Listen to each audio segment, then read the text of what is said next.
Di desa Karangreja ada satu jalan tanah yang jarang dilewati orang. Bukan karena rusak, bukan karena jauh, tapi karena jalan itu tidak selalu membawa orang ke tujuan. Warga menyebutnya jalan balik karena siapapun yang masuk terlalu jauh akan selalu kembali ke titik yang sama. Fajar menerima pesan dari temannya, Rian, singkat, aneh, dan dikirim jam 2:13 dini hari. Jar, kalau gue gak keluar dari sini, jangan cari lewat jalan tanah belakang desa. Tidak ada penjelasan, tidak ada kontak, hanya itu. Fajar mencoba menelepon, tidak aktif. Ia chat lagi, tidak dibalas. Padahal siang sebelumnya Rian masih terlihat normal. Ia bilang ingin mengambil foto malam di sawah belakang desa sendirian. Fajar langsung ke rumah Rian. Kosong, motor Rian tidak ada, tapi kamera dan tasnya hilang.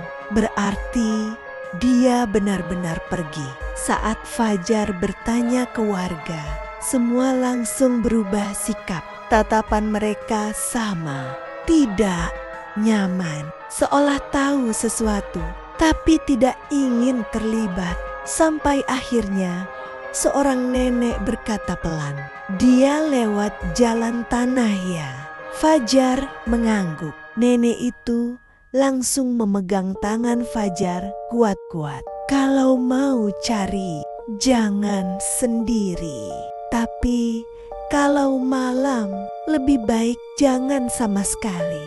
Sore itu, Fajar tetap berangkat sendirian. Dengan senter dan ponsel, ia menuju jalan tanah di belakang desa. Jalan itu sempit, diapit sawah luas. Di kejauhan terlihat garis pohon gelap seperti tembok. Langit mulai oranye. Masih terang, masih normal. Fajar mulai berjalan. Langkah pertama biasa saja. Langkah kedua masih biasa. Sampai langkah ke-100. Ia mulai merasa aneh karena jalan itu terasa lebih panjang dari yang seharusnya. Fajar pernah lewat jalan itu sebelumnya. Harusnya dalam 10 menit ia sudah sampai ke ujung hutan kecil. Tapi sekarang sudah hampir 25 menit dan jalan itu tidak berubah. Masih lurus, masih sama. Tidak ada tikungan, tidak ada penanda. Hanya sawah dan jalan. Fajar berhenti, menoleh ke belakang dan jantungnya langsung berdetak keras. Karena desa itu tidak terlihat lagi. Tidak ada suara, tidak ada angin, tidak ada serangga. Sawah yang tadi hidup sekarang seperti mati. Fajar mencoba tertawa kecil. Mungkin gue salah jalan. Ia menyalakan GPS di ponselnya. Tidak ada sinyal. Ia mencoba kembali berjalan ke arah asal.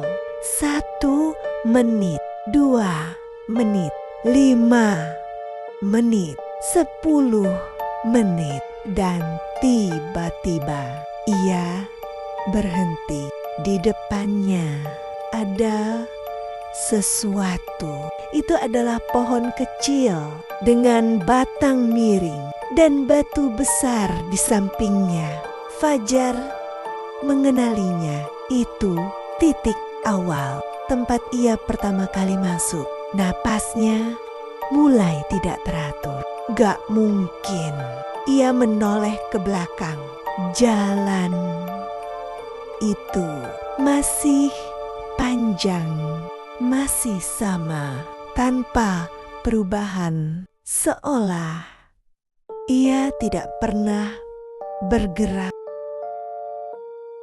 Matahari mulai tenggelam, langit berubah gelap, kabut tipis mulai muncul, dan dari kejauhan Fajar melihat sesuatu di tengah jalan. Sosok tinggi, diam, tidak bergerak. Fajar menyorot dengan senter. Kosong. Tidak ada siapa-siapa. Tapi saat ia mematikan senter, sosok itu ada lagi, lebih dekat. Fajar mulai berjalan cepat. Tapi sekarang ia sadar satu hal. Sosok itu bukan satu, ada banyak di kiri, di kanan, di tengah jalan. Semua diam, semua tinggi, semua terlalu kurus, dan semuanya menghadap ke arah Fajar tanpa wajah yang jelas. Langkah Fajar berubah jadi lari. Napasnya memburu, dan di tengah lari ia mendengar sesuatu. Suara langkah lain di belakangnya mengikuti. Cepat, semakin cepat. Fajar tidak berani menoleh sampai suara itu tepat di belakang telinganya, dan seseorang berbisik, "Jangan lari." Refleks Fajar menoleh, dan ia berharap tidak melakukannya karena di belakangnya bukan sosok tinggi itu, melainkan Rian. Wajahnya pucat, matanya kosong, bibirnya kering, dan tubuhnya basah lumpur. Jar, suara Rian parau. "Gue udah muter dari tadi, gak bisa keluar." Fajar gemetar. "Yan, ayo balik." Rian menggeleng pelan, lalu tersenyum. Senyum yang salah. "Udah gak ada jalan pulang, Jar." Tiba-tiba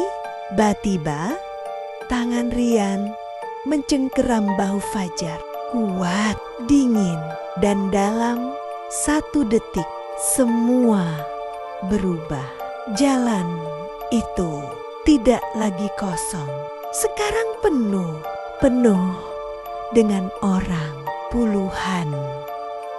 Puluhan, mungkin ratusan, semua berdiri di jalan, diam menghadap ke arah mereka. Dan wajah-wajah itu bukan asing.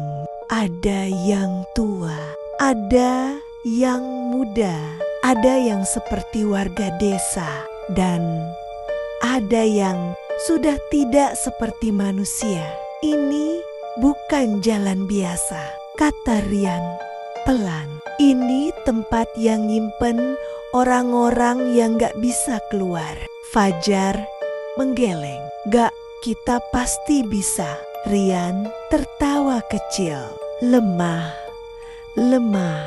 "Gue juga mikir gitu. Semua yang di sini juga mikir gitu." Tiba, orang-orang itu mulai bergerak pelan, mendekat. Langkah mereka serempak, tanpa suara, tanpa ekspresi. Kabut makin tebal, langit benar-benar gelap, dan jalan itu mulai berubah. Tanahnya bergerak seperti hidup. Retakan muncul, seolah jalan itu menutup dirinya sendiri. Fajar mencoba lari, tapi kakinya terasa berat, seperti ditahan sesuatu dari bawah. Rian hanya berdiri, diam, pasrah. Keesokan harinya, warga menemukan dua hal di jalan tanah itu: sepasang sandal dan sebuah ponsel. Di dalam ponsel ada rekaman video terakhir, gambar goyang, napas berat, dan suara Fajar. Kalau ada yang nemu ini, jangan masuk. Rekaman terputus. Tapi sebelum gelap, terlihat sekilas banyak wajah sangat dekat dengan kamera. Sejak saat itu, jalan itu semakin jarang dilewati. Tapi kadang kalau malam dan kabut turun, warga melihat sesuatu di sana. Sosok-sosok berdiri di tengah jalan, diam, menunggu, dan kadang ada satu sosok baru. Dua orang berdiri berdampingan. Salah satunya seperti memegang sesuatu, seperti ponsel. Dan kalau diperhatikan lebih dekat, mereka seperti sedang melihat ke arah kita, seolah ingin bilang sesuatu atau mengajak masuk.